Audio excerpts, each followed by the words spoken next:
ಸ್ನೇಹಿತರೆ ನಮಸ್ತೆ. ನಾಡು ನುಡಿ ಯೂಟ್ಯೂಬ್ ಚಾನಲ್ಗೆ ನಿಮಗೆಲ್ಲ ಸ್ವಾಗತ. ಸ್ನೇಹಿತರೆ, ಈ ವಿಡಿಯೋದಲ್ಲಿ ನಾವು ನಿಮಗೆ FD ಯೋಜನೆಗಿಂತ ಹೆಚ್ಚಿನ ಆದಾಯವನ್ನು ತಂದುಕೊಡುವ 6 ಸರ್ಕಾರಿ ಯೋಜನೆಗಳ ಬಗ್ಗೆ ಮಾಹಿತಿಯನ್ನು ತಿಳಿಸ್ಕೊಡ್ತೀವಿ. ಈ 6 ಸರ್ಕಾರಿ ಯೋಜನೆಯಲ್ಲಿ ನೀವು ಹಣವನ್ನು ಹೂಡಿಕೆ ಮಾಡಿದರೆ FD ಯೋಜನೆಗಿಂತ ಹೆಚ್ಚಿನ ಆದಾಯವನ್ನು ಪಡೆದುಕೊಳ್ಳಬಹುದು. ಸ್ನೇಹಿತರೆ, ಮೊದಲನೇದಾಗಿ ಅಂಚೆ ಕಚೇರಿಯಲ್ಲಿ ಜಾರಿಯಲ್ಲಿರುವ ಮಾಸಿಕ ಆದಾಯ ಯೋಜನೆ.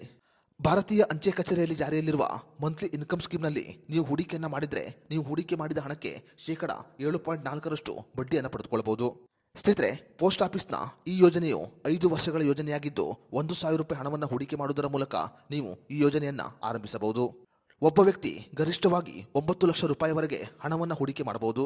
ಆದರೆ ಜಂಟಿಯಾಗಿ 15 ಲಕ್ಷ ರೂಪಾಯಿವರೆಗೆ ಹೂಡಿಕೆಯನ್ನು ಮಾಡಬಹುದು. ಇನ್ನು ಎರಡನೇದಾಗಿ, ಕೇಂದ್ರ ಸರ್ಕಾರದಿಂದ ಜಾರಿಯಲ್ಲಿರುವ ಹಿರಿಯ ನಾಗರಿಕರ ಉಳಿತಾಯ ಯೋಜನೆಯಲ್ಲಿ ನೀವು ಹಣವನ್ನು ಹೂಡಿಕೆ ಮಾಡಿದರೆ FD ಯೋಜನೆಗಿಂತ ಹೆಚ್ಚಿನ ಲಾಭವನ್ನು ಪಡೆದುಕೊಳ್ಳಬಹುದು. ಹಿರಿಯ ನಾಗರಿಕರ ಉಳಿತಾಯ ಯೋಜನೆಯಲ್ಲಿ ನೀವು ಹಣವನ್ನು ಹೂಡಿಕೆ ಮಾಡಿದರೆ ನೀವು ಹೂಡಿಕೆ ಮಾಡಿದ ಹಣಕ್ಕೆ ಶೇಕಡ 8.2ರಷ್ಟು ಬಡ್ಡಿಯನ್ನು ಪಡೆದುಕೊಳ್ಳಬಹುದು. ಈ ಯೋಜನೆಯು 5 ವರ್ಷಗಳ ಯೋಜನೆಯಾಗಿದ್ದು ಯೋಜನೆ ಮುಕ್ತಾಯವಾದ ನಂತರ ನೀವು ಮತ್ತೆ 3 ವರ್ಷಗಳವರೆಗೆ ಈ ಯೋಜನೆಯನ್ನು ವಿಸ್ತರಣೆ ಮಾಡಬಹುದು. 60 ವರ್ಷ ಮೇಲ್ಪಟ್ಟವರಿಗಾಗಿ ಈ ಯೋಜನೆ ಜಾರಿಯಲ್ಲಿರುತ್ತೆ. 1,000ರಿಂದ 30 ಲಕ್ಷ ರೂಪಾಯಿವರೆಗೆ ಈ ಯೋಜನೆಯಲ್ಲಿ ಹಣವನ್ನು ಹೂಡಿಕೆ ಮಾಡಬಹುದಾಗಿದೆ. ಇನ್ನು ಮೂರನೇದಾಗಿ, ಕೇಂದ್ರ ಸರ್ಕಾರದಿಂದ ಜಾರಿಯಲ್ಲಿರುವ ಸುಕನ್ಯಾ ಸಮೃದ್ಧಿ ಯೋಜನೆ. ಪೋಷಕರು ಹೆಣ್ಣು ಮಗುವಿನ ಹೆಸರಿನಲ್ಲಿ ಈ ಸುಕನ್ಯಾ ಸಮೃದ್ಧಿ ಯೋಜನೆಯ ಖಾತೆಯನ್ನು ತೆರೆಯಬಹುದು. ಸುಕನ್ಯಾ ಸಮೃದ್ಧಿ ಯೋಜನೆಯಲ್ಲಿ ಹೂಡಿಕೆ ಮಾಡಿದ ಹಣಕ್ಕೆ ಶೇಕಡ 8.2ರಷ್ಟು ಬಡ್ಡಿಯನ್ನು ಕೊಡಲಾಗುತ್ತೆ. ಕೇಂದ್ರ ಸರ್ಕಾರದ ಈ ಯೋಜನೆಯು 15 ವರ್ಷಗಳ ಯೋಜನೆಯಾಗಿದ್ದು ಪ್ರತಿ ವರ್ಷ 250 ರೂಪಾಯಿಯಿಂದ 1.5 ಲಕ್ಷ ರೂಪಾಯಿವರೆಗೆ ಹೂಡಿಕೆಯನ್ನು ಮಾಡಬಹುದು. ಇನ್ನು ನಾಲ್ಕನೇದಾಗಿ, ರಾಷ್ಟ್ರೀಯ ಉಳಿತಾಯ ಪ್ರಮಾಣಪತ್ರ. 10 ವರ್ಷ ಮೇಲ್ಪಟ್ಟ ಎಲ್ಲ ಭಾರತೀಯ ನಾಗರಿಕರು ಕೇಂದ್ರ ಸರ್ಕಾರದ ಈ ಯೋಜನೆಯಲ್ಲಿ ಹೂಡಿಕೆಯನ್ನು ಮಾಡಬಹುದು.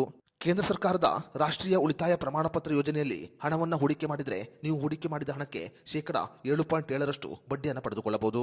ಕನಿಷ್ಠ 1,000 ರೂಪಾಯಿ ಹಣವನ್ನು ಹೂಡಿಕೆ ಮಾಡುವುದರ ಮೂಲಕ ನೀವು ಪೋಸ್ಟ್ ಆಫೀಸ್ನಲ್ಲಿ ಈ ಯೋಜನೆಯ ಖಾತೆಯನ್ನು ತೆರೆಯಬಹುದು. ಸ್ನೇಹಿತರೆ, ಐದನೇದಾಗಿ, ಸಾರ್ವಜನಿಕ ಭವಿಷ್ಯ ನಿಧಿ ಅಂದರೆ ಪಬ್ಲಿಕ್ ಪ್ರಾವಿಡೆಂಟ್ ಫಂಡ್ ಆಗಿದೆ.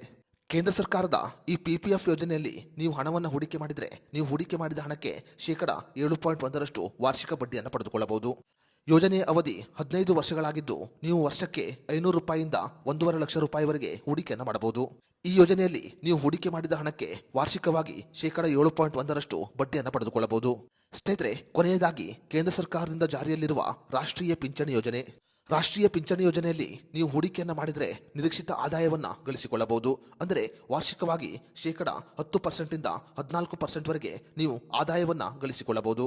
ರಾಷ್ಟ್ರೀಯ ಪಿಂಚಣಿ ಯೋಜನೆ ಕೇವಲ 60 ವರ್ಷ ವಯಸ್ಸಿನವರಿಗೆ ಮಾತ್ರ ಸೀಮಿತವಾಗಿರುತ್ತೆ. 18 ವರ್ಷದಿಂದ 70 ವರ್ಷದ ಒಳಗಿನ ಎಲ್ಲ ಭಾರತೀಯ ನಾಗರಿಕರು ಈ ಯೋಜನೆಯಲ್ಲಿ ಹೂಡಿಕೆಯನ್ನು ಮಾಡಬಹುದು. ರಾಷ್ಟ್ರೀಯ ಪಿಂಚಣಿ ಯೋಜನೆಯ ವಾರ್ಷಿಕ ಕನಿಷ್ಠ ಹೂಡಿಕೆಯ ಮೊತ್ತ 1,000 ರೂಪಾಯಿ ಆಗಿದೆ. ಈ ಯೋಜನೆಯಲ್ಲಿ ನೀವು ಹೂಡಿಕೆ ಮಾಡಿದ ಹಣಕ್ಕೆ ಶೇಕಡ 10ರಿಂದ 14%ವರೆಗೆ ರಿಟರ್ನ್ ಅನ್ನು ಪಡೆದುಕೊಳ್ಳಬಹುದು.